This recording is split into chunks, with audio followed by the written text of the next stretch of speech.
मैं pastor Fahd Urdu सहार church की सारी कलीसिया को और अपने तमाम साइमीन को मसीह यीशु में सलाम पेश करता हूँ और खुदावंद की शुक्रगुजारी करता हूँ इस खूबसूरत दिन के लिए, इस खूबसूरत वक्त के लिए जो खुदावंद ने हमें जिंदों की ज़मीन पर कायम रखा। हम उसके नाम को मुबारक कहते हैं और उसकी शुक्रगुजारी करते हैं। अजीज़ों, जैसे कि हमने मुकाशवा की किताब पे एक स्टडी सेशन का आगाज़ किया है और अपने पिछले लेक्चर में हमने मुकाशवा की किताब के पहले बाब की पहली 8 आयात पर गौर किया।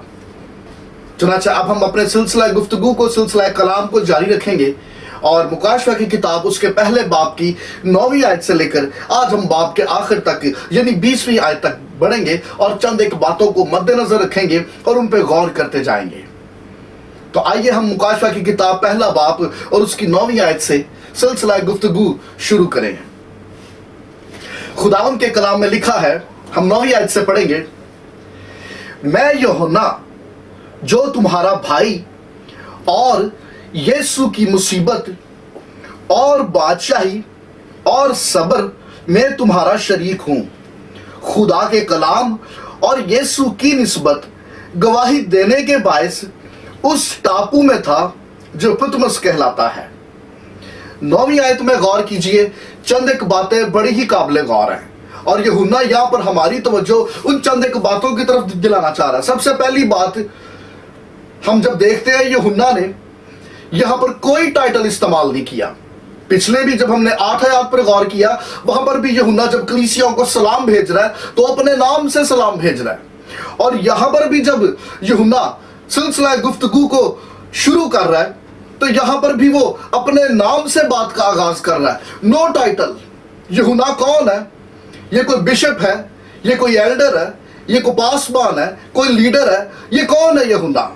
यूहन्ना ने यहां पर अपने आप को बतौर भाई पेश किया और इससे पहले कि वो सारी बातें जो है उनको कलम बंद करता, उसने आगाज यहां से किया कि जिन बातों को इसने देखा, जिन हालात में से गुजरा और जिस जगह पर यह था, उन सारी सूरत हाल को इसने लोगों के सामने, कलीसिया के सामने रखना ज्यादा मुनासिब जाना।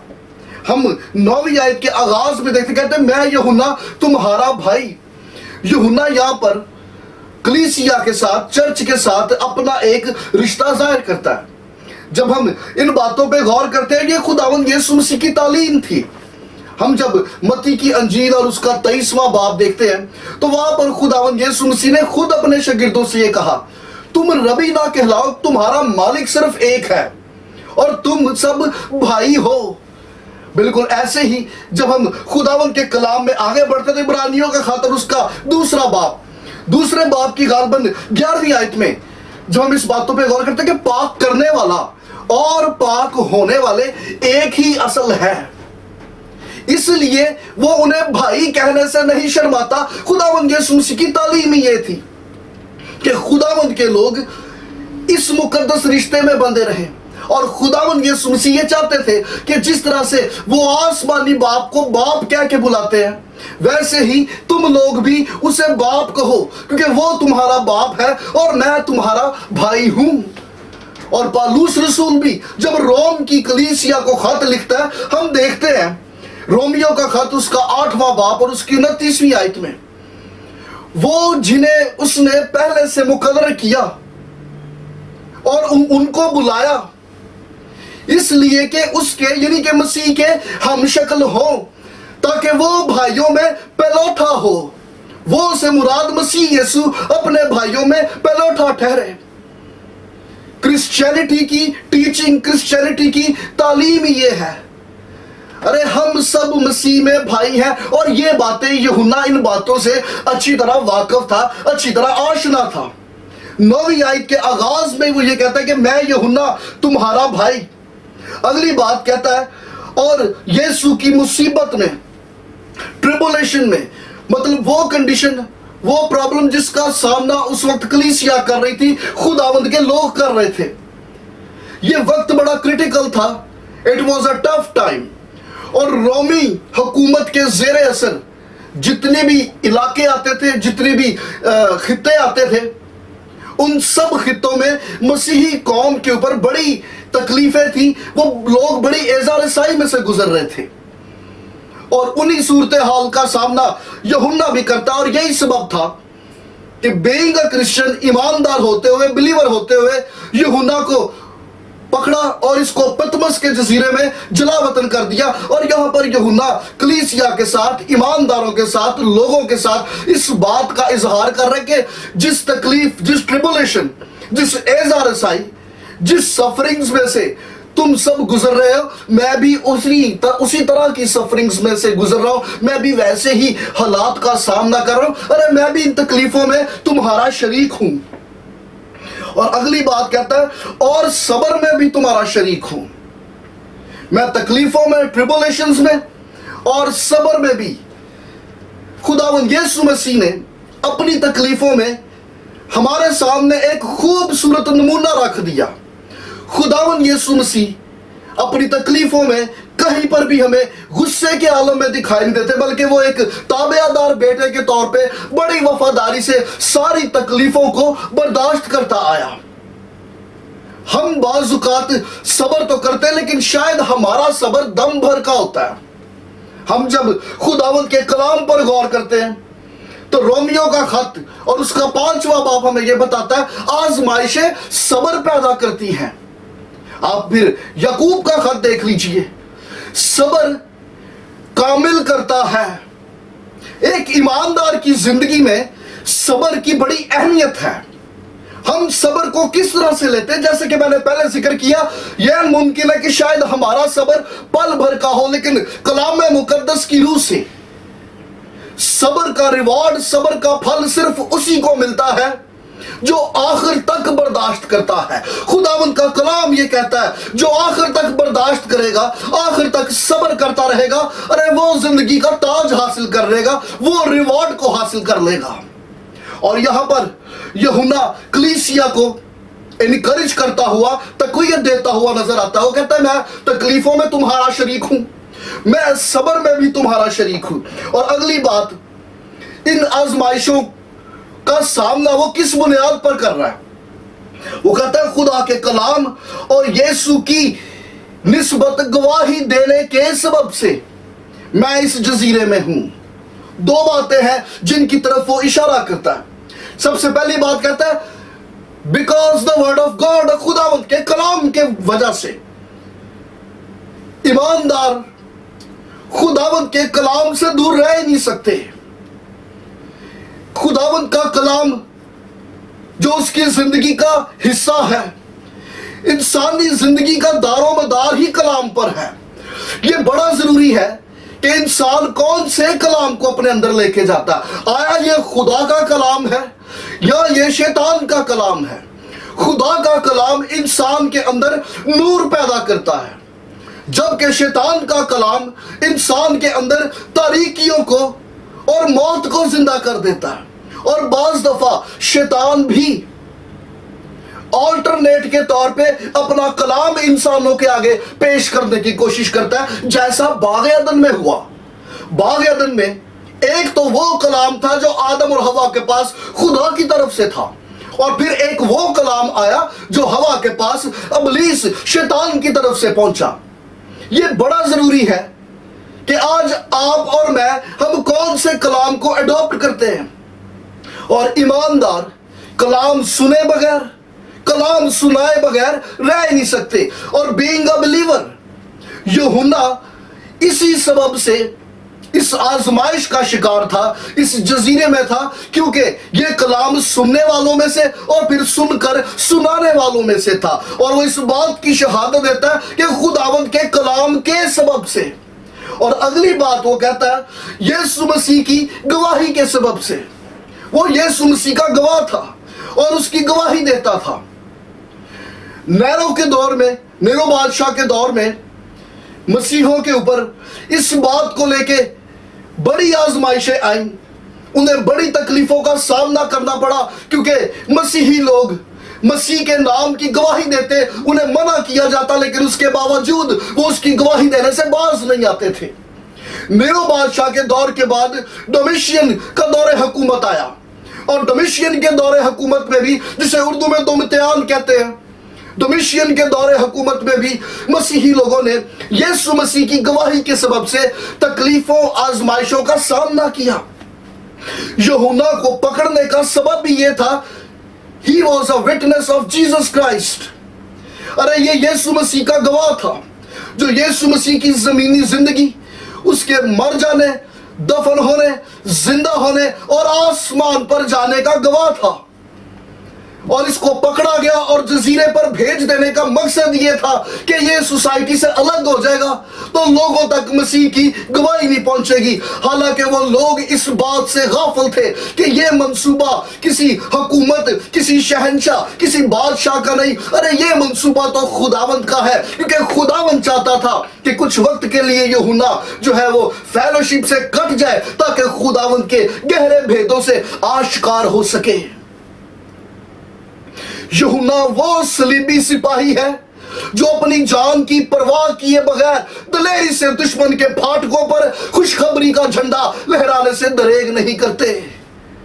अरे इसको अपनी जान की परवाह नहीं थी और उसी यीशु की गवाही देने के सबब से ये इस तकलीफों और आजमाइशों का सामना कर रहा है। ये इंट्रोडक्शन है, ये तारुफ दे रहा है कलीसिया को कि तुम आजमाइशों में अकेले नहीं हो। अरे तुम्हारे साथ इस सबर में मैं भी शरीक हूं और मैं यूहन्ना, खुदा का बंदा जो खुदावंद के कलाम और यीशु मसीह की गवाही के सबब से इन आजमाइशों में से गुजरा हूं और पतमस के इस जजीरे में हूं। हम 10वीं आयत पर गौर करेंगे। खुदावंद के कलाम में लिखा है 10वीं आयत से देखिए कि खुदावंद के दिन रूह में आ गया। 9वीं आयत के खिताब में कहता है कि मैं इस टापू में जो पितमस कहलाता है मैं यहां पर हूं। कि एक दिन ऐसा हुआ कि खुदावंद के दिन रूह में आ गया और अपने पीछे नरसिंगे की सी ये एक बड़ी आवाज सुनी। इस पैसेज के अंदर दो एक बातें हैं जिनके ऊपर मैं चाहता हूं कि आप तवज्जो कीजिए। सबसे पहली बात खुदावंद का दिन, दूसरी बात रूह में आना और फिर तीसरी बात नरसिंगे की बड़ी आवाज। इन तीन बातों को मद्देनजर रखिएगा। सबसे पहली बात खुदावंद का दिन। ये खुदावंद का दिन क्या है? बाज लोगों को यह लगता है कि जिस दिन खुदावंद यीशु मसीह जी उठे ये खुदावंद का दिन है, लेकिन मैं इस गलत फहमी को यहां पर दूर करता चलूं। ये खुदावंद का दिन नहीं है। आप देखिए मत्ती 28 बाब खोल के देखिए, मरकस 16 बाब देखिए, लूका की अंजील देखिए या फिर आप अमाल की किताब देख लीजिए। इन आयात में हफ्ते का पहला दिन यानी कि 8वां दिन संडे, जिस दिन खुदावंद यीशु मसीह जी उठे, इसे हफ्ते का पहला दिन कह के बुलाया गया है। कहीं पर भी इसे खुदावंद का दिन नहीं कहा गया। कुछ लोगों का यह मानना है कि यह सब्बत है, सब्बत खुदावंद का दिन है। तो मैं बताता चलूं कि इस किताब को लिखने वाला, इस इल्हामी किताब का लिखने वाला शख्स खुद यहूदी है और खुदावंद के दिन और सब्बत के दिन में वो इम्तियाज करना अच्छी तरह जानता था। दिस इज नॉट सैटरडे, ये सब्बत का दिन नहीं है। तो फिर ये खुदावंद का दिन कैसा है? हम जब पुराने अहदनामे का मुतालिया करते हैं, जजमेंट डे मतलब वो दिन जिस दिन खुदावंद जो है अदालत करेगा, हिसाबो किताब करेगा, उस दिन को खुदावंद का दिन कहा गया। तो फिर यूहन्ना ने यहां पर इसे खुदावंद का दिन क्यों कहा? अब जरा अपने आप को यूहन्ना की जगह पर रख के इस सारे मंजर को देखने की कोशिश कीजिए। यूहन्ना जब रूह में आ गया, इसने विजन के अंदर देखा कि किस किस तरह से खुदावंद जो है वो जमीन पर अजाब ला रहा है, लोग तकलीफ में, दुनिया तकलीफ में है। इसने ये वो मंजर देखा जिसकी बाबत इसने कई सरमन्स, कई वाज सुने हुए थे कि खुदावंद के दिन, रोजे हशर के रोज ऐसा ही होगा कि खुदावंद इस रोए जमीन की अदालत करेगा। और जब इसने विजन के अंदर ये सारा मंजर देखा तो उसने विजन में ये जाना कि this is the day of the Lord, अरे ये खुदावंद का दिन है। और जब वो विजन देख रहा, कहता है खुदावंद के दिन मैं रूह में आ गया, क्योंकि अपने सामने विजन के अंदर वो जो सारे मनाजर, जो सारी तस्वीर देख रहा है वो खुदावंद के दिन से मंसूब थी, वो खुदावंद के दिन से मुतलका थी। इसलिए उन दिनों को देखते हुए वो कहता कि मैं खुदावंद के दिन में रूह में आ गया।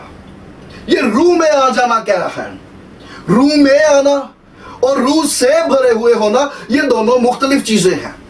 ये वजदान की वो कैफियत है जिसका जिक्र पालूस रसूल करंथस की कलीसिया को लिखे गए दूसरे खत उसके 12वें बाब में करता है। कहता देखते देखते मैं तीसरे आसमान तक उठाया गया, रूह में या बदन में मैं नहीं जानता, आई डोंट नो मैं किस हालत में था, लेकिन मैं आसमान पर उठाया गया। ये वही कंडीशन है जिसका जिक्र फिर हिजकिय्याह भी अपने सहीफे में करता है कि वो रूह में आ गया और रूह ने उसे आसमान और जमीन के बीच में खड़ा कर दिया। ऐसी ही सूरत हाल से 2-4 यहां पर हमें यूहन्ना दिखाई देता है, वो रूह में आ गया। ये ऐसी कंडीशन थी जिसे यूहन्ना के लिए बयान करना मुश्किल था। और अगली बात इसी आयत के अंदर कहता, मैंने अपने पीछे नरसिंगे की सी एक बड़ी आवाज सुनी। याद रखिएगा, ये आवाज नरसिंगे की नहीं है, बल्कि ये नरसिंगे जैसी आवाज है। और यूहन्ना अच्छी तरह जानता था कि नरसिंगे की आवाज की अहमियत क्या है। जब हम पुराने अहदनामे का मुतालिया करते हैं तो बियाबान के अंदर बनी इसराइल कौम को मुखातब करने के लिए, जमा करने के लिए नरसिंगे फूंके जाते थे। और नरसिंगे की आवाज उनके लिए खुदावंद की आवाज जैसी थी, क्योंकि जैसे ही वो नरसिंगे की आवाज को सुनते वो उसको अवॉइड नहीं कर सकते थे, उसको इग्नोर नहीं कर सकते थे, बल्कि फौरन एक जगह पर जमा होने की कोशिश करते, क्योंकि उस दौर में लाखों की तादाद में लोगों को इकट्ठा करने के लिए नरसिंगे फूंके जाते थे। या समझ लीजिए कि जैसे आज के दौर में लाउड स्पीकर्स और डीजेस वगैरह का इस्तेमाल किया जाता है अपनी आवाज को दूर तक पहुंचाने के लिए। यहां पर यूहन्ना तशबीहाती तौर पे बताता है कि यह आवाज इस कदर बुलंद थी, इस कदर जोरदार थी कि जैसे नरसिंगे की आवाज बुलंद और जोरदार होती है। और वो कहता है कि मैं पीछे मुड़ा क्योंकि ये आवाज मुझे पीछे से आ रही थी। अच्छा, ये एक्सपीरियंस बिल्कुल ऐसा ही है जैसे हिजकिय्याह नबी को भी हुआ। हम जब हिजकिय्याह का सहीफा खोलते तो वहां पे 3 बाब के अंदर हिजकिय्याह ने भी कुछ ऐसा ही एक्सपीरियंस किया। हिजकिय्याह ने भी जब जोर की आवाज को सुना तो वो कहता कि आवाज मेरे पीछे से आ रही थी। यूहन्ना भी जब आवाज को सुनता है, यूहन्ना का बयान भी कुछ ऐसा ही कहता है, आवाज मेरे पीछे से आ रही। ये हर दफा आवाज पीछे से आने का क्या मतलब है? इसका मतलब ये हरगिज नहीं कि आवाज गलत डायरेक्शन से आ रही थी। इसका मतलब ये आवाज के सुनने वालों की डायरेक्शन ठीक नहीं थी, चूंकि खुदावंद ये चाहता था कि इससे पहले कि तुम कुछ देखो, सुनो और समझो, चेंज योर डायरेक्शन। खुदावंद पहले यूहन्ना की डायरेक्शन को चेंज करना चाहता था। हिजकिय्याह भी रॉन्ग डायरेक्शन में खड़ा था और यूहन्ना भी रॉन्ग डायरेक्शन में खड़ा था। इसलिए यूहन्ना ने अपनी आवाज को अपने अकब से आते हुए, अपने पीछे से आते हुए सुना। और जैसे ही उसने पीछे से अपनी आवाज को आते हुए सुना, उसने अपनी डायरेक्शन को चेंज करने की कोशिश की। यहां 11वीं आयत पर जरा गौर कीजिएगा। 11वीं आयत में लिखा है कि जो कुछ तू देखता है उसको किताब में लिखकर 7 कलीसियाओं के पास भेज दे। और आगे उन कलीसियाओं के नाम लिखे हैं, यानी इफिसस और स्मुरना और पुरगमन और थियोथेरा और सरदीस और फिलडेल्फिया और लदीकिया। यूहन्ना ने एक जोर की नरसिंगे की सी आवाज को सुना, और जैसे ही इसने नरसिंगे की आवाज को सुना, वहां पर लिखा हुआ है कि जो कुछ तू देखता है इसको किताब में लिख रहे। अच्छा, आप केजीवी ट्रांसलेशन इंग्लिश बाइबल में देखिए, वहां पर लिखा हुआ है कि I am alpha I am omega, saying to you और स्पीकिंग टू यू। मैं अल्फा मैं ओमेगा तुझसे कलाम करता हूं कि जो बातें तू देखता है लिख ले और लिख के इनको भेज दे। अल्फा और ओमेगा ये वो टाइटल है जो खुदावंद ने अपने लिए इस्तेमाल किया। और यहां पर खुदावंद यीशु मसीह 11वीं आयत में आप इंग्लिश ट्रांसलेशन में देखिएगा, यीशु मसीह ने, खुदावंद यीशु मसीह ने इस टाइटल को अपने लिए इस्तेमाल किया।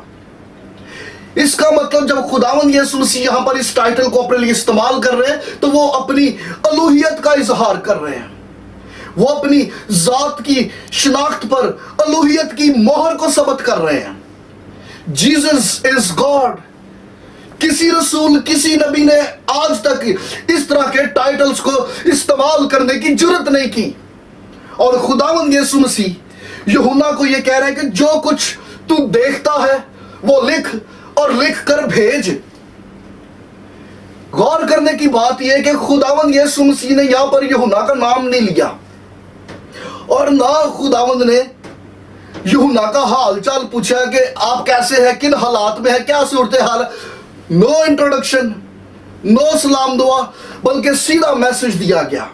کیونکہ اب کی بار یوحنا کی ملاقات اس یسوع سے نہیں ہو رہی جس کا تجربہ اس نے زمین پر کیا تھا, جو حلیم تھا, مہربان تھا اور عاجز تھا, بلکہ اب کی بار اس کی ملاقات اس یسوع سے ہو رہی ہے جو اب بطور جج, بطور منصف اس روئے زمین پر آنے والا ہے. اور دوسری بات جو قابل غور ہے, اسے کہا یہ گیا کہ دیکھ اور لکھ. ہر دفعہ یوحنا جو دیکھتا تھا اس کو لکھنے کے لیے اس کو حکم دیا جاتا تھا اور وہ لکھتا تھا. ہر ایک منظر جو اس نے دیکھا اس کو لکھا, فقط ایک منظر کے جس کا ذکر آپ کو مکاشفہ کی کتاب اس کے 10ویں باب میں ملے گا. وہاں پر یوحنا کو حکم دیا گیا کہ جو تو نے دیکھا اس کو قلم بند نہیں کرنا. اس پیسج کے علاوہ, اس حوالے کے علاوہ ہر جگہ یوحنا کو کہا گیا کہ جو کچھ تو دیکھتا ہے اس کو لکھ. اور لکھنے کے بعد حکم یہ تھا کہ 7 کلیسیاؤں کو بھیج. مطلب جیزس نوز, ارے وہ اچھی طرح جانتا تھا کہ یہ پتمس کے جزیرے میں ہے اور خود پیغام کو لے کے جانا اس کے بس کا نہیں ہے.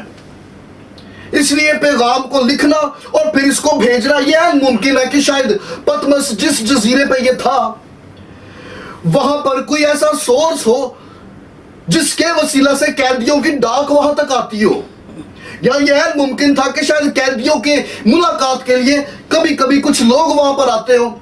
وہ کیا سورس تھا, کس وسیلے سے یہ کلیسیاؤں کو خط پہنچے, یہ پورے طور سے تو ہم نہیں جانتے, لیکن کوئی نہ کوئی ایسا وسیلہ ضرور تھا.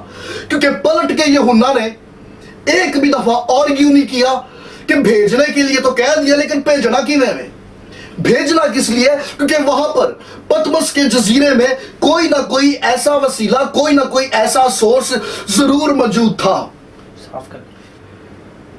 یہاں پر 11ویں آیت پر غور کیجئے گا کہ 7 کلیسیاؤں کو یہ خطوط بھیجنے کے لیے کہا گیا. لیکن فقط 7 کلیسیائیں ہی کیوں, کیونکہ اس دور میں اور کلیسیائیں بھی تھیں. اور جس ترتیب سے ہمیں دوسرے اور تیسرے باب کے اندر یہ کلیسیاؤں کو لکھے گئے خط نظر آتے ہیں, جغرافی اعتبار سے اگر آپ نقشے کے اوپر دیکھیں تو بالکل اسی ترتیب سے, اسی سیکوینس سے کلیسیاں وجود میں بھی تھیں. لیکن سوال یہ ہے کہ فقط 7 کلیسیاں کیوں؟ پہلی بات تو یہ چونکہ 7 کا عدد کاملیت کا عدد ہے. دوسری بات یہ کہ یہ 7 کلیسیاں عالمگیر کلیسیا کی ایک تصویر پیش کرتی ہیں. اور تیسری بات کہ جن آزمائشوں اور جن حالات میں سے یہ 7 کلیسیاں گزر رہی تھیں, ایک ایماندار بھی اپنی زندگی میں کچھ ایسے ہی آزمائشوں اور کچھ ایسے ہی حالات کا سامنا کرتا ہے. اور ان 7 کلیسیاؤں کو یہ خط بھیجے گئے. اور خداوند کا بندہ یوحنا پتمس کے جزیرے میں تھا. اور پتمس کے جزیرے پہ تھوڑی سی اگر بات کرتے چلے, پتمس میں اس جزیرے میں زندگی کوئی آسان نہیں تھی. رومی قانون کے مطابق وہ جو سیاسی لیڈرز ہوتے تھے یا جو سیاسی سطح پر پروپوگنڈاز کرتے تھے, ان کے اوپر مقدمہ چلتا, انہیں جلا وطن کر کے پتمس کے جزیرے میں بھیج دیا جاتا تھا. اور چونکہ یوحنا جسے چرچ لیڈر مانا جاتا تھا اور تصور یہ کیا جاتا تھا کہ مسیحی لوگ جو ہے یہ انتشار پیدا کر رہے ہیں, ان کی وجہ سے رومی حکومت میں بگاڑ پیدا ہو سکتا ہے, اس لیے جب یوحنا کو اریسٹ کیا گیا تو پتمس کے جزیرے میں اس کو جلا وطن کر دیا گیا, یہ سوچ کر کہ اب اس کو وہاں بھیج دیا, اب کسی قسم کا کوئی مسئلہ لاحق نہیں ہو سکتا. پتمس کے جزیرے میں آتش فشاں پہاڑ تھے اور وہاں کا تاپمان, وہاں کا موسم گرم رہتا تھا, کیونکہ وہاں پر تانبے کی کانیں تھی اور قیدیوں سے کام کروایا جاتا تھا کہ ان کانوں کے اندر کام کریں اور وہاں سے تانبا نکالیں, بالکل ویسے ہی جیسے مصری قیدیوں کو سینا کے صحرا کے اندر کام کے لیے, لیبر کے لیے بھیجا جاتا تاکہ وہاں سے تانبے کی کانوں میں سے تانبے کو نکالا جائے اور گورنمنٹ کے لیے کام کیا جائے. پتمس کے جزیرے میں بھیجے گئے قیدیوں سے بھی یہی توقعات تھیں. اگرچہ وہاں پر زندگی آسان نہیں تھی, ٹف ٹائم تھا, لیکن اس کے باوجود یہ شخص خداوند میں تھا اور خداوند نے اس کے اوپر آسمان کو کھولا، ان بھیدوں کو کھولا۔ جب ہم اس 11ویں آیت پہ غور کرتے ہیں تو یہاں پر اس کو آرڈر یہ دیا گیا کہ جو کچھ تو دیکھتا ہے وہ لکھ، اور جو کچھ تو لکھتا ہے اس کو بھیج دے، کیونکہ وہاں پر کوئی نہ کوئی ایسا وسیلہ، کوئی نہ کوئی ایسا سورس ضرور تھا جس کے وسیلہ سے یوحنا نے ان خطوط کو کلیسیاؤں تک پہنچایا۔ 12ویں آیت پر غور کیجئے، خداوند کے کلام میں لکھا ہے، میں نے اس آواز دینے والے کو دیکھنے کے لیے منہ پھیرا جس نے مجھ سے کہا تھا، اور پھر کر سونے کے 7 چراغدان دیکھے۔ اب غور کیجئے 12ویں آیت پر، یوحنا نے اپنے پیچھے سے ایک زور کی نرسنگے کی سی آواز کو سنا، اور جب یوحنا نے کوشش کی کہ وہ مڑے اور پیچھے سے اس آواز دینے والے کو دیکھے، تو 12ویں آیت میں ہمیں یہ دیکھنے کو ملتا ہے کہ جب اس نے اپنا منہ پھیرا تو توقع تو وہ یہ کر رہا تھا کہ جو شخص اس سے مخاطب ہے، جس کی اس نے آواز سنی، اس کا دیدار حاصل ہوگا۔ لیکن جب یہ مڑا تو اس نے ایک مختلف منظر دیکھا۔ خداوند کے کلام میں لکھا ہے، اس نے سونے کے 7 چراغدان دیکھے۔ یہ چراغدان کیا ہے؟ اگر آپ خروج کی کتاب کا مطالعہ کریں تو وہاں پر جب خیمہ اجتماع کی ساری بناوٹ کا ذکر ملتا ہے تو خروج کی کتاب اور اس کے 25ویں باب میں ہم دیکھتے ہیں کہ یہ چراغدان کیا ہے، یہ شمعدان کیا ہے، اور اس کی ویلیو کیا ہے۔ یوحنا پھرا اس توقع سے کہ بولنے والا جو اس سے کلام کر رہا ہے، جو اس سے مخاطب ہے، اس کو دیکھے گا۔ لیکن جب اس نے جب یہ پلٹا، جب اس نے پیچھے دیکھا تو اس نے مکاشفہ کا سب سے پہلا منظر دیکھا۔ اور وہ سب سے پہلا منظر کیا تھا؟ سونے کے 7 چراغدانوں کو اس نے دیکھا۔ یہ مکاشفہ کا وہ سب سے پہلا نظارہ تھا جو یوحنا نے دیکھا۔ لیکن سوال یہ پیدا ہوتا ہے کہ سب سے پہلے خداوند نے اس کو یہ سونے کے 7 چراغدان ہی کیوں دکھائے؟ کوئی اور چیز کیوں نہیں دکھائی؟ یہ بات بڑی قابل غور ہے۔ یاد رکھیے گا، مکاشفہ کی کتاب الہی عدالت کی کتاب ہے، اور یوحنا جب اس مکاشفہ کا پہلا منظر دیکھتا ہے تو وہ 7 چراغدانوں کو دیکھتا ہے، اور یہ 7 چراغدان کلیسیا کی تصویر ہے۔ کلیسیا کو 7 چراغدانوں سے تشبیہ دی گئی ہے۔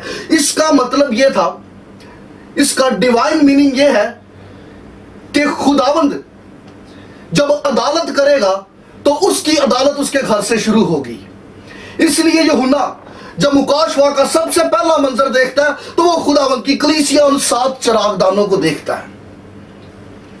اور جب ہم اگلی آیت پر غور کرتے ہیں، 13ویں آیت میں دیکھیے گا، اور ان چراغدانوں کے بیچ میں آدم ذات سا ایک شخص دیکھا جو پاؤں تک کا جامہ پہنے اور سونے کا سینہ پر باندھے ہوئے تھا۔ آپ غور کیجئے اس منظر پہ۔ پہلا نظارہ جو یوحنا نے کیا وہ سونے کے 7 چراغدان تھے جو کہ کلیسیا کی ایک تصویر ہے۔ اگلا منظر اس نے کیا دیکھا؟ ایک آدم ذات سا دیکھا۔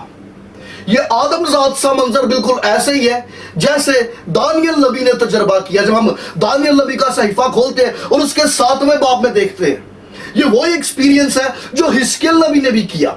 حزقیل نبی نے بھی جب رویا میں دیکھا تو وہ کہتا ہے کہ آدم ذات سا دیکھا، ایک ایسا جس کی شبیہ انسان کی سی تھی۔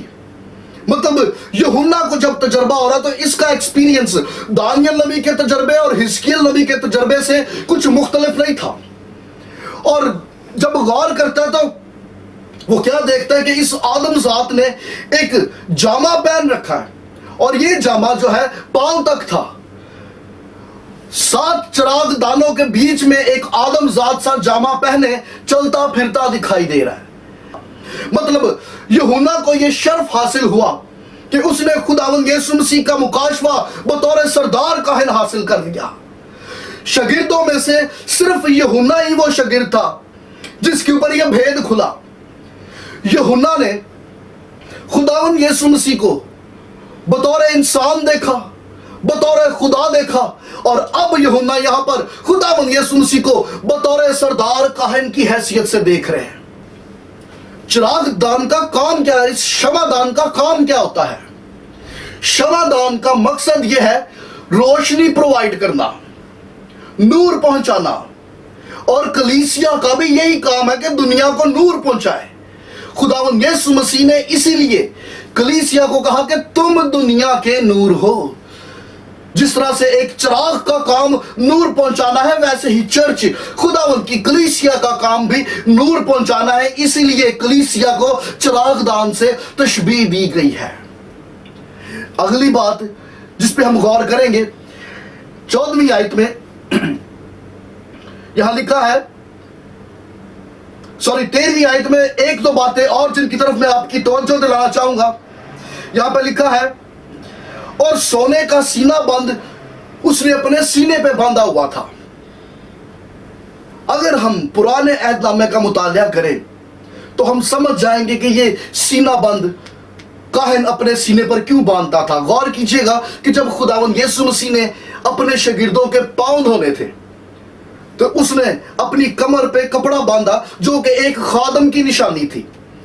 वो खादम जो सर्विस में होता है वो अपनी कमर से कपड़ा बांधता है, लेकिन यहां पर खुदावंद यीशु मसीह की कमर पर पटका नहीं है। यहां पर खुदावंद यीशु मसीह ने सीना बंद पहना हुआ है।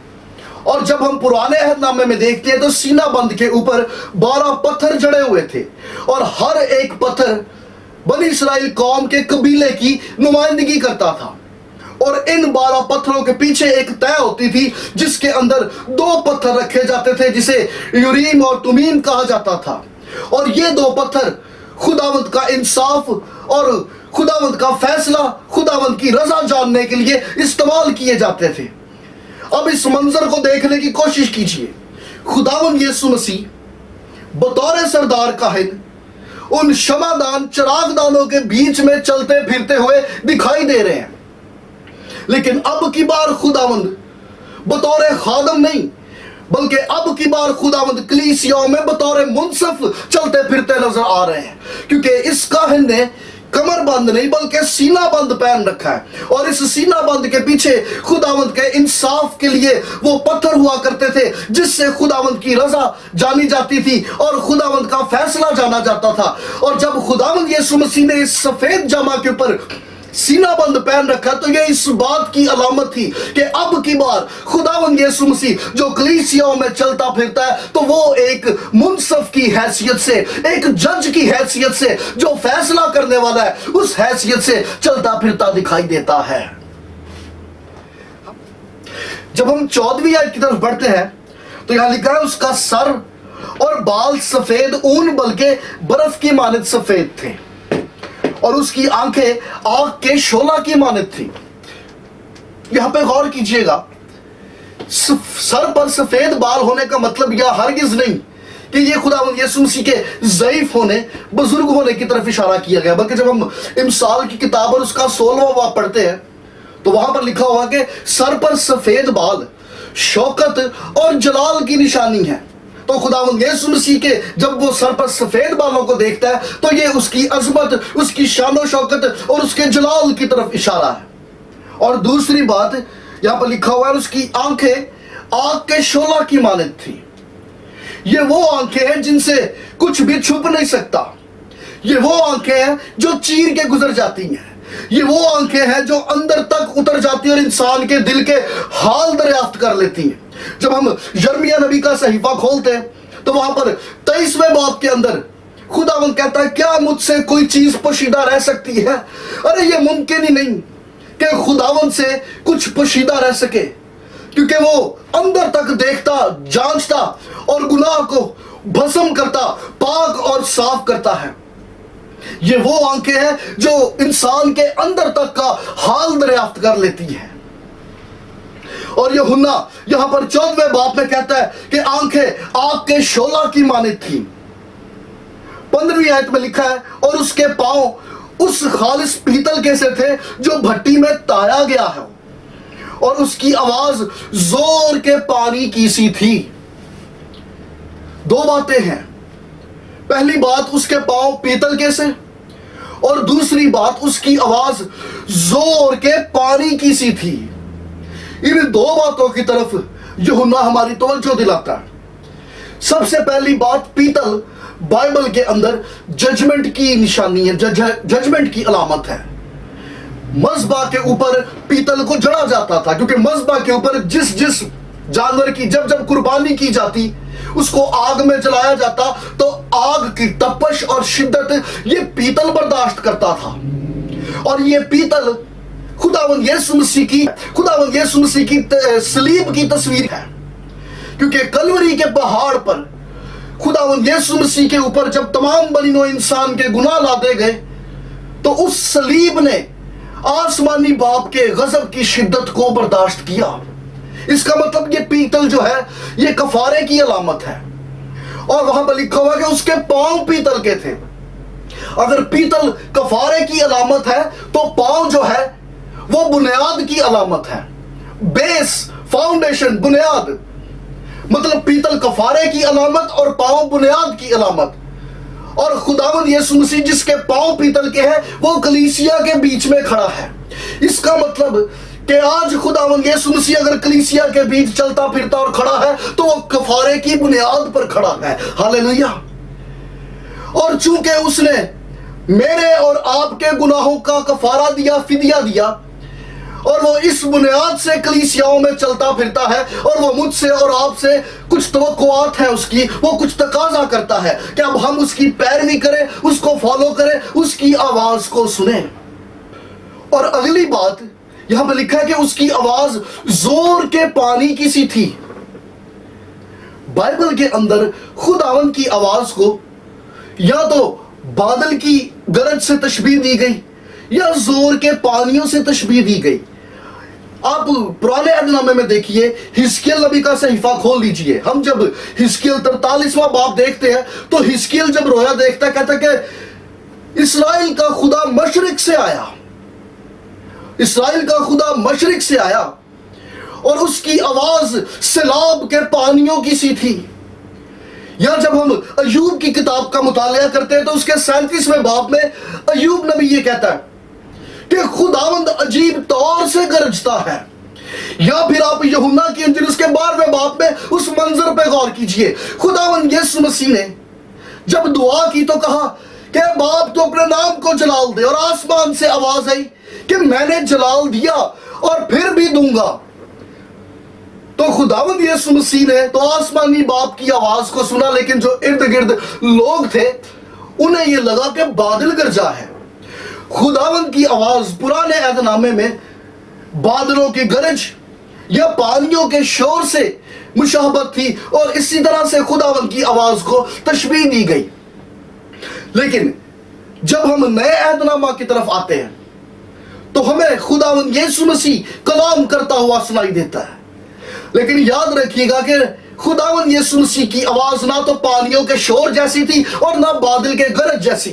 ये पानियों का शोर और ये बादलों की गरज, ये इख्तियार और कुव्वत को जाहिर करता है। तो मतलब जब खुदावंद यीशु मसीह अपनी जमीनी खिदमत में कलाम करते रहे तो उनकी आवाज में ना तो पानियों का शोर था ना बादलों की गरज थी, हाँ मगर इख्तियार बाकी था। हम जब अनाजील का मुतालिया करते हैं तो वहां पर कदम कदम पर आपको ये शहादतें मिल जाएंगी, क्योंकि लोग उसके कलाम से ताज्जुब करते थे, क्योंकि वो फकीयों और फरीसियों की तरह नहीं बल्कि साहिब इख्तियार की तरह कलाम करता था। मत्ती 28 बाब में देखिए, आसमान और जमीन का कुल इख्तियार मुझे दे दिया गया। फिर आप मरकज 16 बाब में देखिए, वहां पर भी लिखा है कि वो बदरूहों को इख्तियार के साथ हुक्म देता और वो उसके हुक्म को मानती थी। शागिर्दों ने ताज्जुब किया कि ये कौन शख्स है कि तूफान और हवाएं भी इसका हुक्म मानती हैं, क्योंकि वो इख्तियार उन पर अपना इख्तियार जताता था। तो इन हवाला जात से ये साबित हुआ कि जो इख्तियार आसमानी बाप का था वही कुव्वत और वही इख्तियार उसका बेटा मसीह यीशु नासरी भी अपनी जमीनी खिदमत में रखता था। हम जब 16वीं आयत की तरफ बढ़ते हैं और वहां लिखा है, और उसके दाहिने हाथ में 7 सितारे थे और उसके मुंह में से एक दोधारी तेज तलवार निकलती थी, और उसका चेहरा ऐसा चमकता था जैसे तेजी के वक्त आफताब। इस 16वीं आयत पर गौर कीजिए, चंद एक बातें हैं जिनकी तरफ मैं आपकी तवज्जो दिलाना हूं। सबसे पहली बात, दाहिना हाथ, राइट हैंड, बाइबल के अंदर दाहिने हाथ की बड़ी अहमियत है, क्योंकि दाहिना हाथ तहफ़्फ़ुज़ को, हिफाजत को, इख्तियार को और मलकियत को जाहिर करता है। मिसाल के तौर पे जब हम पैदाइश की किताब देखते हैं और उसका 48वां बाब देखते हैं, तो याकूब ने अपने बच्चों को दाहिना हाथ बढ़ाकर उनको बरकत दी। ये इख्तियार की लामत थी, उसके पास इख्तियार था अपनी नस्ल को ब्लेस करने के लिए। उसके साथ जब हम गलतियों का खत देखते हैं, गलतियों 2 बाब में देखिए कि कलीसिया ने अपना दाहिना हाथ बढ़ाकर बरनबास और पौलुस को शामिल कर लिया। ये शराकत की अलामत है। और फिर ऐसे ही जब हम इफिसियों का खत देखते हैं, तो वहां पर लिखा हुआ कि आसमानी बाप ने अपने बेटे यीशु को अपने दाहिने हाथ बैठाया और इख्तियारात और कुदरत उसको दिया। ये इख्तियार की अलामत है। मतलब राइट हैंड जो है ये तहफ़्फ़ुज़, इख्तियार और मलकियत को जाहिर करता है। और कलीसिया जो है वो खुदावंद यीशु मसीह के दाहिने हाथ में है। हम यूहन्ना की इंजील उसका 10वां बाब पढ़ते हैं, वहां पर लिखा हुआ कि कोई इसको मेरे हाथ से छीन नहीं सकता। ये तहफ़्फ़ुज़ की लामत है। कलीसिया खुदावंद के हाथ में सेफ है, सिक्योर है, महफूज है। ये दाहिना हाथ जो है खुदावंद की कुदरत, उसकी कुव्वत को भी जाहिर करता है। जब हम ज़बूर का मुतालिया करते हैं तो ज़बूर नवीस देखिए इस दाहिने हाथ की बाबत क्या कहता है। खुदावंद का कलाम, खुदावंद के कलाम में लिखा हो ज़बूर 63 देखिए, ज़बूर नवीस कहता है खुदावंद तेरा दाहिना हाथ मेरी रहबरी करता है। या ज़बूर 139 देखिए, दाऊद कहता है कि मैं समुद्रों की तह में उतर जाऊं तो वहां पर भी तेरा दाहिना हाथ मुझे संभाल लेगा। ये दाहिना हाथ जहां पर कुव्वत इख्तियार को जाहिर करता है, वहां पर दाहिना हाथ तहफ़्फ़ुज़ को भी जाहिर करता है। इस दाहिने हाथ की बड़ी अहमियत है बाइबल के अंदर। और यहां पर दाहिने हाथ के अंदर लिखा हुआ है 7 सितारे हैं। और इन 7 सितारों की बाबत जब हम देखते हैं तो 20वीं आयत के अंदर खुदावंद ने खुद ही इन 7 सितारों के भेद को जाहिर कर दिया। क्योंकि ये 7 सितारे जो उसके दाहिने हाथ में है, ये 7 सितारे कलीसियाओं के फरिश्ते हैं। सबसे पहले हम देखेंगे कि ये 7 सितारे क्या है, उसके बाद देखेंगे कि ये फरिश्ते क्या हैं। इन दोनों पे गौर कर लीजिए। बाइबल के अंदर खुदावंद के लोगों को सितारे कहा गया। जब हम दानियल नबी का सहीफा खोलते हैं, उसका 12वां बाब देखिए, वहां पर लिखा हुआ कि खुदावंद के लोग जिन्होंने जाफिशानी की वो सितारों की मानद चमकेंगे। या फिर एक और बड़ी खूबसूरत मिसाल है पैदाइश की किताब में, जब यूसुफ ने ख्वाब देखा, उसने ख्वाब में अपने बाप को सूरज के तौर पे देखा और अपने भाइयों को सितारों के तौर पे देखा। खुदावंद के कलाम के अंदर खुदावंद के लोगों को, ईमानदारों को तशबीहाती तौर पर सितारे भी कहा गया है। और 20वीं आयत में लिखा हुआ कि ये 7 सितारे कलीसियाओं के 7 फरिश्ते हैं।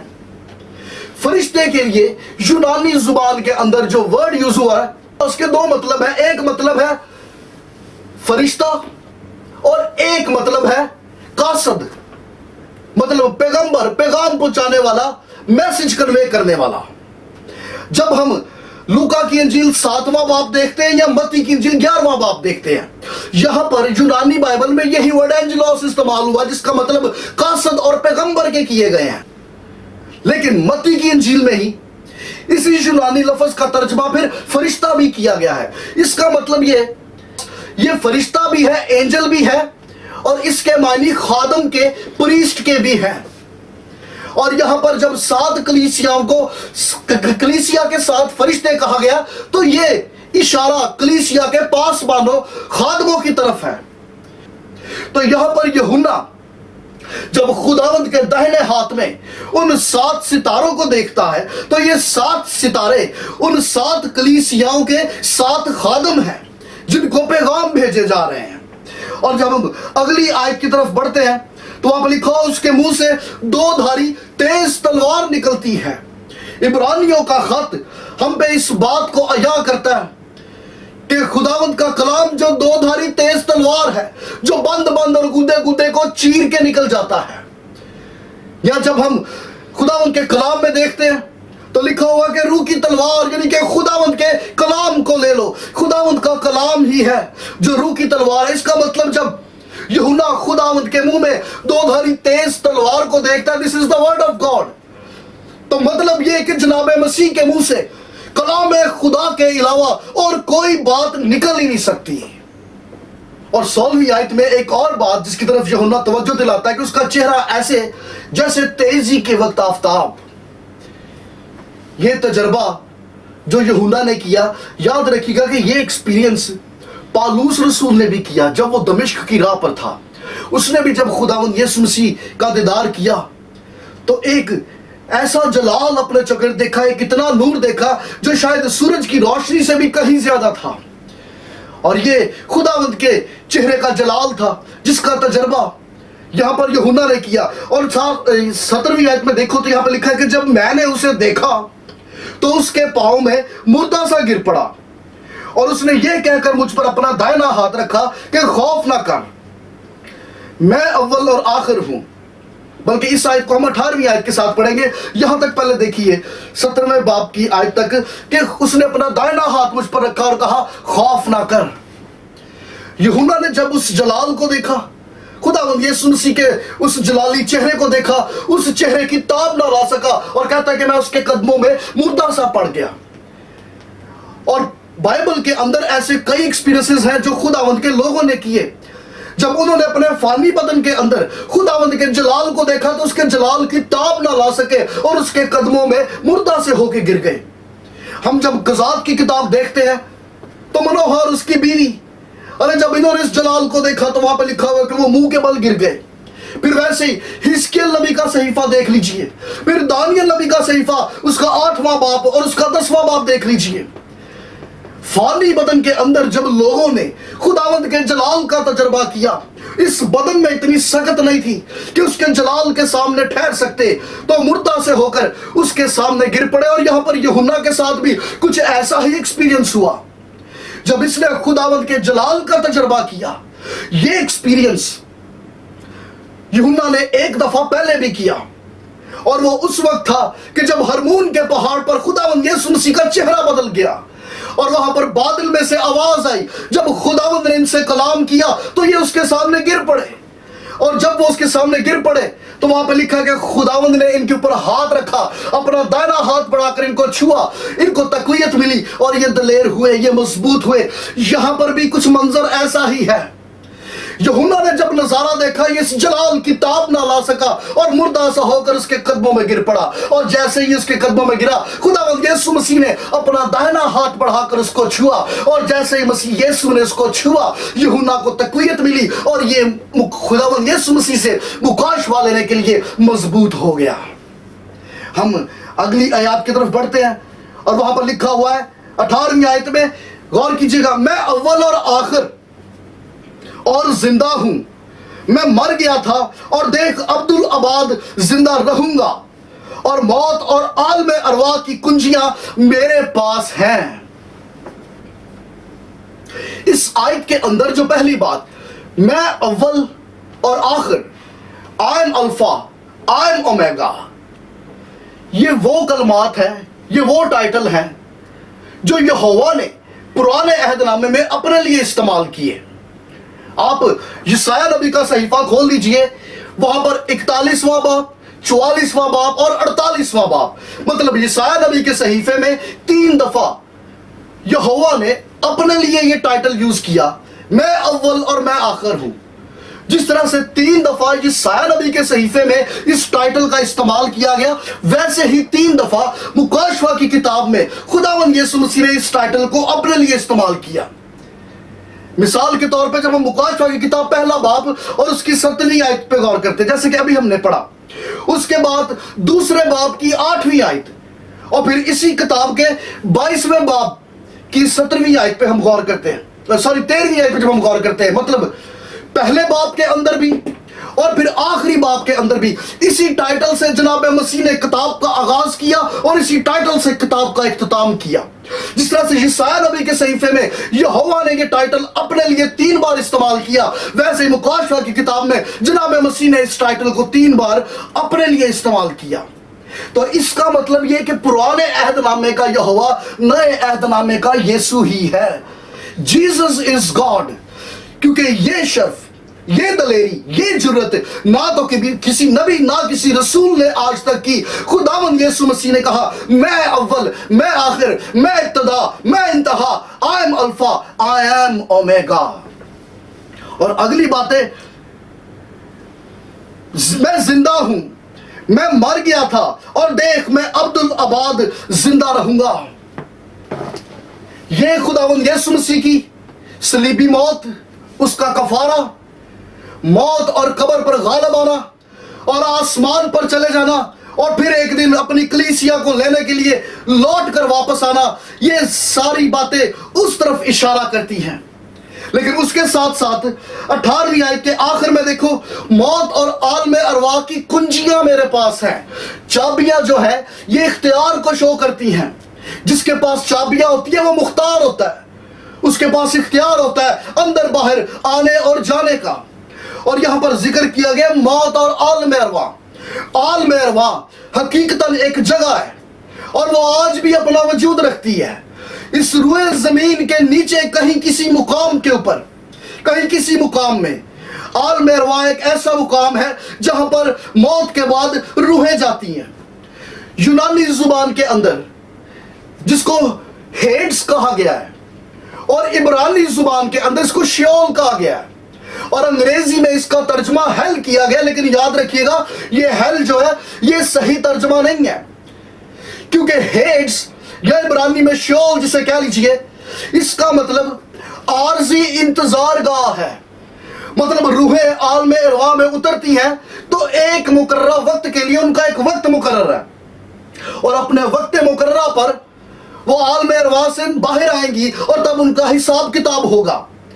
हेल का मतलब जहन्नम है, दोज़ख है। तो जब आलम अरवाह के लिए अंग्रेजी तर्जुमा हेल इस्तेमाल किया जाता है, दैट इज नॉट राइट। और एक दूसरी बात, दो वर्ड्स और है, फिरदौस और अथागड़ा। यीशु मसीह के कफारे से पहले फिरदौस जगह भी नीचे ही हुआ करती थी। जब हम लूका की अंजील उसका 16वां बाब पढ़ते हैं, बाप इब्राहिम को और लाजर को जब हम एक तरफ देखते हैं और उस अमीर शख्स को दूसरी तरफ देखते हैं, बाप इब्राहिम कहता है कि तेरे और मेरे बीच में बहुत बड़ा खला है, बहुत बड़ा गड़ा है। ये अथाह गड़ा है। जिस जगह पर बाप इब्राहिम और वो लाजर शख्स था वो जगह फिरदौस थी। इसलिए खुदावंद यीशु मसीह ने जब डाकू से वादा किया कि आज ही तू मेरे साथ फिरदौस में होगा, और इंतकाल करने के बाद जब खुदावंद यीशु मसीह की रूह जो है वो नीचे उतरी तो वो उन कैदी रूहों में गई जहां पर जाकर उसने मनादी की और डाकू के साथ जो वादा किया गया था कि आज ही तू मेरे साथ फिरदौस में होगा, तो वो डाकू की रूह भी खुदावंद यीशु मसीह के साथ उसी मुकाम में उतरी जहां पर बाप इब्राहिम और वो लाजर और वो तमाम अंबिया और वो तमाम नेक लोग और रास्तबाज लोगों की रूहें थी। वहां पर खुदावंद यीशु मसीह ने जाकर पतरस के खत के मुताबिक मुनादी की, कैदी रूहों को आजाद किया और अपने साथ आलम बाला पर लेके गया। अब जब किसी ईमानदार की मौत होती है, वो खुदावंद यीशु मसीह में सो जाता है, तो उसकी रूह अब नीचे नहीं जाती, क्योंकि अब फिरदौस नीचे नहीं, अरे अब उसकी रूह आलम बाला पर जाती है। लेकिन कोई गैर ईमानदार, गैर निजात याफ्ता शख्स जब वफात पाता है तो उसकी रूह नीचे आलम अरवाह में उतरती है और वहां पर वो एक मुकर्रर वक्त और मुकर्रर मुद्दत के लिए उस आरजी इंतजारगाह का हिस्सा बन जाती है। और यहां पर खुदावंद यीशु मसीह इस इख्तियार को शो कर रहे हैं। जब हम 19वीं आयत की तरफ बढ़ते हैं तो यहां पर लिखा हुआ है पस, लफ्ज याद रखिएगा, पस जब भी इस्तेमाल हो तो समझिए अब ये कॉन्क्लूजन की तरफ, अब ये कॉन्क्लूजन निकल रहा है। पस जो बातें तूने देखी, जब ये बात की जा रही जो बातें तूने देखी, तो ये इशारा पहले बाब की इस पहले चैप्टर की तरफ है, उस रेवलेशन, उस मुकाशफा की तरफ है जो यूहन्ना ने मसीह यीशु का मुकाशफा हासिल किया बतौर सरदार काहिन। खुदावंद कह रहा बस जो बातें तूने देखी, ये इशारा पहले बाब की तरफ है, और जो बातें हैं ये दूसरे और तीसरे बाब की तरफ इशारा है कि कलीसियां जो आजमाइशें, जो तकलीफें, जिन सूरत हाल का सामना कर रही है, जो बातें हैं یہ دوسرے اور تیسرے باب کی طرف اشارہ ہے، اور اس کے بعد اور جو باتیں ان کے بعد ہونے والی ہیں، مطلب چوتھے باب سے لے کر اس کتاب کے آخر تک جو مستقبل میں رونما ہونے والا ہے، خداوند یہ کہہ رہا ہے ان سب کو لکھ لے۔ وہ سب کی سب باتیں تو قلم بند کر لے۔ جو باتیں تو نے دیکھی، مطلب پہلے باب کی طرف اشارہ، جو باتیں ہیں یہ دوسرے اور تیسرے باب کی طرف اشارہ ہے، اور جو باتیں ان کے بعد ہونے والی ہیں، مطلب چوتھے باب سے لے کر کتاب کے آخر تک، ماضی، حال اور مستقبل، ان تینوں زمانوں کی باتوں کو غور سے دیکھ لے اور ان کو لکھ لے۔ مطلب یوحنا ایک ایسی کیفیت میں تھا، روح نے اس کو اس قدر اپنے کنٹرول میں لیا تھا کہ وہ نہ صرف موجودہ چیزوں کو دیکھ سکتا تھا بلکہ مستقبل میں وجود رکھنے والی چیزوں کو بھی دیکھنے کے قابل تھا۔ اور ساتھ ہی جب ہم 20ویں آیت کی طرف بڑھتے ہیں تو یہاں لکھا ہے ان 7 ستاروں کا بھید جنہیں تو نے میرے داہنے ہاتھ میں دیکھا، جیسے کہ ہم پہلے ذکر کر چکے ہیں، اور ان سونے کی 7 چراغ دانوں کا، جس کا بھی ہم ذکر کر چکے کہ یہ کلیسیا کی علامت، اور وہ 7 ستارے جو کہ 7 فرشتے بھی ہیں، یہ ان کلیسیاؤں کے پاسبانوں، پادری حضرات، خادمین کی طرف اشارہ ہے۔ وہ 7 ستارے تو 7 کلیسیاؤں کے فرشتے ہیں، اور وہ 7 چراغ دان کلیسیائیں ہیں۔ مطلب 20ویں آیت کے اندر وہ باتیں جو یوحنا نے دیکھی، خداوند کے کلام نے یہاں پر اس کی تفسیر کر دی کہ وہ 7 ستارے، وہ 7 فرشتے اور وہ 7 چراغ دان کیا ہیں۔ مکاشفہ کی کتاب علامتی کتاب ہے جس میں تشبیہات کا بھرپور استعمال کیا گیا، مگر یہ یاد رکھیے گا کہ تشبیہات کا استعمال اس لیے نہیں کیا گیا کہ پڑھنے والا پڑھ کر سمجھ نہ پائے، بلکہ تشبیہات کا استعمال اس لیے کیا گیا تاکہ ان کو بہتر طور پر سمجھا جا سکے، ان کو جانا جا سکے، پاک کلام کی روح سے اس کی تفسیر کی جا سکے۔ کلام مقدس کی تفسیر کلام مقدس سے زیادہ بہتر طور پر اور دنیا کی کوئی کتاب نہیں کر سکتی۔ تو ہم جب خداوند کے کلام کی طرف پڑھیں گے تو ہم کوشش کریں گے کہ اپنے اگلے لیکچر میں دوسرے باب کی طرف پڑھیں اور کلیسیاؤں کو لکھے گئے خطوط کے اوپر غور کریں اور دیکھیں کہ صورتحال کیا تھی، کنڈیشن کیا تھی، اور وہ کلیسیاں کن صورتحال سے دوچار تھی۔ لیکن اس سے پہلے میں آپ کو یاد دلاتا چلوں کہ آپ اپنے کمنٹس، اپنے میسیجز، اپنی رائے کا اظہار ہمیں ای میل کے تھرو، میسیجز کے تھرو اور کمنٹ باکس میں اپنے کمنٹس کے تھرو ہمیں کرتے رہیے، ہمارے ساتھ بنے رہیے، اپنے سوالات ہم تک یوں ہی پہنچاتے رہیے۔ جہاں تک ہو سکے گا، جتنا ہو سکے گا، ہم کوشش کریں گے کہ آپ کے حاصل کردہ سوالوں کے جواب ہم آپ کو دے سکیں۔ ہمیں اپنی دعاؤں میں یاد رکھیے۔ God bless you. خداوند اپنے کلام کے وسیلہ سے تمام سننے والوں کو بڑی برکت عنایت فرمائے۔ God bless you all.